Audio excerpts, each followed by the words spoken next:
Neige en été, c'est l'histoire de ces enfants qui ont grandi dans un petit village mineur de Sibérie. Ilya Gaponov et Kirill Koteshov, les deux artistes de ces toiles, utilisent la terre charbonneuse du village comme matériau de peinture. Ce dernier contraste avec les points blancs de la neige, signe du renouveau des saisons.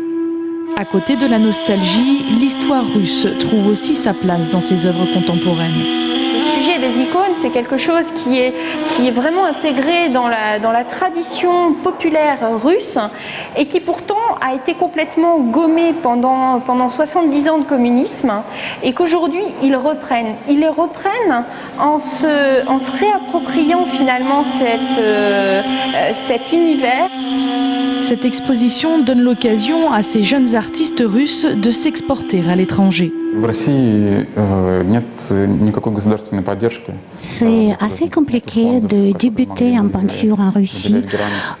Il n'y a pas beaucoup de soutien d'État, il n'y a pas beaucoup de fonds, il n'y a pas beaucoup de soutien en fait. Il n'y a pas de galeries où on peut s'exposer quand on sort de l'école d'art.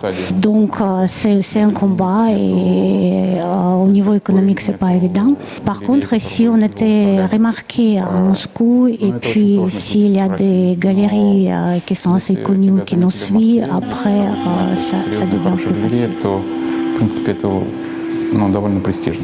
Neige en été, la nouvelle vague russe, une exposition à voir jusqu'au 26 septembre à la Maison du Loir-et-Cher à Blois.